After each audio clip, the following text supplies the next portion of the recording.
So I went back 10 years. I thought, let's go back to November 2015. Between then and now, gold has pretty much kept pace with the S&P 500, and that's on a total returns basis. So that's assuming you're reinvesting those company dividends. You're pretty much neck and neck, and actually recently gold has just crept ahead of stocks. During a period of incredible growth for the US market as well. Hello, everyone, and welcome back to the Personal Investor Podcast. I'm Ed Monk, and I'm joined today by my Fidelity colleague, Jemma, to talk about one of the great investing success stories of 2025, gold. If you thought it's been a good year for stock markets, have you checked the gold price recently? Anyone who invested in gold at the start of the year has seen their money grow by around 47%. However, those gains have come down a bit recently, and some are asking whether gold has now peaked, and that is what we're going to be discussing today. Before we do that, let me remind you that if you find this video useful or interesting, to please subscribe to the channel. Give us a like, join the discussion in the comments. It really does help others find what we're doing here, and it means that you'll get new content as soon as it is released. That said, Jemma, welcome along. How are you? I'm very well, thank you. Good. Now, gold. Let's put these gains that I've been talking about in some kind of context. How good has it been, especially compared to other assets like stocks and shares? So it's been very good, very good. Best year since 1979. If you'd had £1,000 in January to invest and you put it in gold, you'd now have just under £1,500. If you'd had same amount of money, decided to put it in the US stock market, which has been a very good decision in recent years, you'd have less than £1,200, which, isn't These are too all bad. big gains, Exactly. actually. Within less than a year, those are all really, really big gains. And we should say that the gains that we're talking about there, it's not like they've come immediately after a big fall. That's often when you get these big percentage increases. Gold was doing fine. It wasn't sort of lurching about too much, and then it's just kind of taken off, right? Definitely. So for context, gold has a bit of a habit of surging in price and then not really moving for a few years, and then you have another big surge. But we've actually been in a bull market for gold since the end of 2022. So we've had a few years of nice gains, but I think the momentum has really taken off this year, and it's captured the imagination of the public, I think, which is quite important for how the price has moved, and we'll probably come on to that later. But yeah, definitely a lot of excitement around it at the moment. And actually, in our conversations but ahead of recording today, you pointed out that it's done better than the US stock market over actually a longer period, which is a surprise. To me, it was, at least. Yeah, so I went back 10 years. I thought, let's go back to November 2015. Between then and now, gold has pretty much kept pace with the S&P 500, and that's on a total returns basis. So that's assuming you're reinvesting those company dividends. You're pretty much neck and neck, and actually recently gold has just crept ahead of stocks. During a period of incredible growth for the US market as well. So the question is why all that has happened, and of course, can it continue? What's been driving the gains for gold this year? Okay, so there's quite a few things. I think the first thing to start with are central banks. So not just this year, but for many years, central banks have basically been beefing up how much gold they hold. And there are various reasons for that, but at the heart of it, they've wanted to move away from the dollar. Yes. So one of the reasons for that is they're worried about inflation. And they think inflation, if that rages, that will erode the value of the dollar. And then something else happened as well when Russia invaded Ukraine. So that was when the US basically said, we want to put sanctions on Russia. And one way of doing that was by freezing their US assets, basically their US dollar-denominated assets. Yes. And that spooked countries like China because they thought, well, we don't want that happening to us further down the line. So there's been this gradual shift away into gold, which is this alternative store of value to what is traditionally seen as the very safe US dollar. And this is where we, any discussion of gold, we have to say, the kind of value it's held for thousands of years. It's always been precious to humans, the allure and all that sort of stuff. But it is true, isn't it, that it's just always been something precious and valuable that's kept its value in terms of inflation and other things. It's just kind of the kind of ultimate backstop asset. Exactly. So that's the central bank's argument for it. So we've had that going on for probably almost 10 years now. But in the last year, 18 months, investors have been starting to pile in as well. And for some reasons, they share a lot of similarities with the central bank reasoning. So people want to diversify away from the US dollar because they're worried about inflation. Gold is also a really nice way to diversify your portfolio away from equities. So we've spoken recently about how everyone's worried about the AI bubble, whether equities are too expensive. By holding gold in your portfolio, you're sort of hedging against that, because if equities fall, gold should do well. Although recently we've seen gold doing really well and equities doing really well. So that's another confusing factor. But I think at the very heart, gold is viewed as a safe haven. Yes. When things get rocky, gold is good. And there's this, little Wall Street quip basically saying you want to hold 10% of your portfolio in gold and hope it goes down, because that means everything else is going up. Yeah, indeed. And it's really interesting, isn't it? It's like any asset. I think there's always a load of potential different factors that act upon its price. And it's always a question of what the market chooses to pay attention to. One of the things that people will often say in relation to gold is it doesn't produce any income. And that means that when other risk-free assets do produce income, potentially that disadvantages gold. We've actually lived through a period where interest rates have been a bit higher. Gold's still done very well. What is there to say about that dynamic? Yeah, so gold, as you say, doesn't produce any income. That's a reason people don't like it. But it also makes it really hard to value, because if you're thinking about something like a bond, you can think, well, it produces this much income. I can use that to gauge what I should pay for that bond.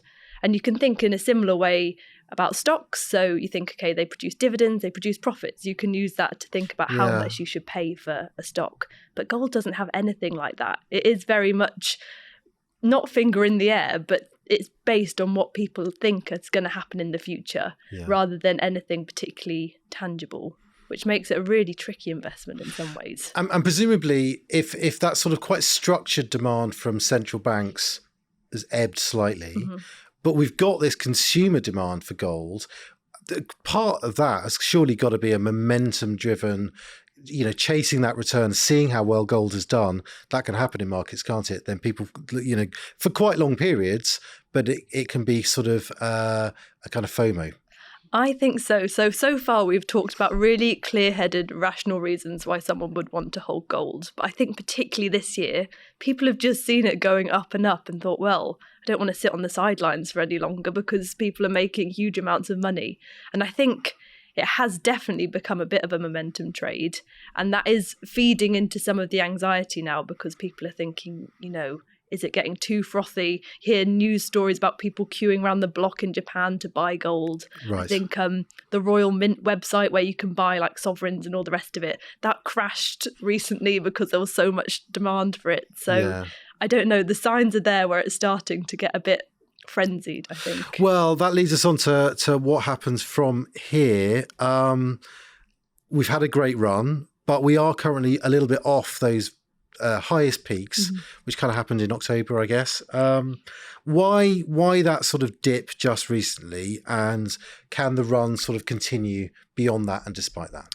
Yeah, so we had quite a sharp fall in October, actually. And I think some people are saying that's a natural market correction from all this exuberance we've seen, and that people have taken leave of their senses. And once people start thinking properly, there will be these drops. Also, longer term, if you're thinking, will people buy gold when things go wrong? If things start going right, demand for gold might fall. So I'm thinking geopolitically, interest rate wise, tariff wise, if things actually start getting more positive, demand for gold could fall off. And look, we've had some better news in some of those areas. Rates are coming down in a lot of regions. The trade between the US and China seem to have sort of reached a kind of the beginnings of an agreement, perhaps. The tariff anxiety has kind of sort of receded as well. So all those things perhaps reducing that kind of end of the world scenario gold appeal. Yes, I would come back on the interest rate point though and say, actually, if interest rates fall too fast, too far, that does sort of stoke the inflation argument, which might sort of increased the allure of gold, which again is a reason why people are still buying it, basically, because while we've said, the long-term outlook might improve, it might not, it might deteriorate. And actually, I think quite a lot of people are making a bet on that at the moment. And that's why it has been so popular. You've also got the fact that central banks still hold vast quantities of it. And it would be quite a weird situation if suddenly they all started selling huge quantities, which, so that's propping up the price as well. So we did sort of vaguely promise at the start that we would answer whether it's peaked or not. I guess in truth, we can't ever really answer a question like that. But from what you're saying, there are reasons why it might struggle to surpass that peak, but some kind of big collapse seems unlikely given the kind of the scaffolding around the price at the moment. That seems to be the consensus view, I think. People are getting worried about some short-term drops, but long-term, the forces still seem to be working in its favour. And you've had various investment banks coming out setting the price at $4,500 a troy ounce, $5,000 a troy ounce, so the optimism is still there, I think. Yeah, which would leave a lot of upside still to go. One of the questions that small investors have to answer whenever we talk about gold is the best way to actually invest in it. There are multiple ways, aren't there? And whichever you chose this year will have made quite a big difference to your outcome. It's been good overall, but in some cases it's been spectacular. Yeah, so there are basically three main ways to hold gold. You can buy physical gold, but obviously that comes with issues because you have to store it, insure it. You don't want to hold it in your living room. No. So another way to get exposure to the gold price is just to buy a gold ETF. And these are basically investment instruments that try and track what's happening to the gold price. Yes, and potentially, depending on which one you buy, backed by physical gold somewhere along the line. Yeah, so just out of interest, because I hadn't known this until recently, the Bank of England holds huge amounts of gold in vaults under the ground, and that's actually where a lot of the central banks keep their gold as well. But yeah, those ETFs, a lot of them are backed by physical gold in vaults, so that's a very popular way to buy it, and retail investors have been flocking to ETFs this year. I think that's been driving a lot of the price rises. And that 47% rise that we spoke about is basically that, isn't it? It's the rise in the gold price, the price of the metal. Yes, exactly. But then there's a third way to gain exposure, and that's by buying gold miners. So we're back in the world of stock markets now, and we're buying shares in the companies that get the gold out of the ground. And historically, these companies have been much more volatile than the gold price, because if you think about it, there's lots that could go wrong with a mining company, like operational issues. They're often working in quite dangerous areas of the world. They have their highs and lows. But recently, gold miners have absolutely shot up because they're starting to really feel the effects of the higher price of the underlying metal. Yeah, and it's always interesting. I kind of have to go and relearn this every time I talk about it. But there's a kind of mathematical effect, isn't there, where a rise in the gold price is amplified in the profits potentially of gold mining companies. I won't go through it because I probably will get it wrong, but that effect is normally at play. It actually didn't work for a while, and that's because those mining companies had uncertainty around their costs when inflation was really high. Obviously, they're mining companies. They can individually face problems on projects. Those things come up, but just recently, the big rise in the gold price has really helped the share prices of those companies, probably recovering some of that sort of lag that they had. Exactly. In the jargon terms, it's operational gearing. So they have loads of fixed costs, which is bad when revenue falls because it means their profits fall even faster. But when revenues rise, that means their profits accelerate. So that's been what's happening. Yeah, and we can actually bring this up and show something visual on the screen. I do apologise if you're just listening to us. You won't be able to see this, but it isn't too complicated. We have a chart, and it shows the performance of two investments over the past year or so. We've got the iShares physical gold ETF. That's the physical gold ETFs that we were talking about, and the 91 Gold Fund, a fund which holds the shares of gold mining companies.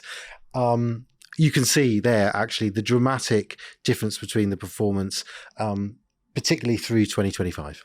Yes. And I was reading that some people view this as a sign that the gold run might actually be coming to an end, because apparently once the miners start exploding in price, that can be a sign that actually we're in the final stages of a bull run. But yeah. And to put some numbers on that, if you can't see the chart, basically they've almost doubled this year, those mining share prices. So if that's how you've chosen to hold your gold, well, it will be a significant result, and probably actually worth readdressing the role of gold within your portfolio, because this will have changed the allocations, right? Yes, yeah, I would have thought so.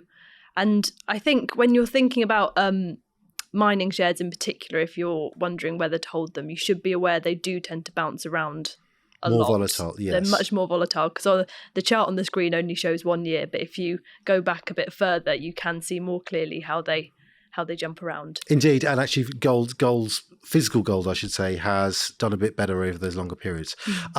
Okay, Jemma, we have covered absolutely loads, so let's leave it for now. I will just remind you all that if you found this useful or interesting, to please subscribe to the channel. It means that you're going to get updated content as soon as it is released.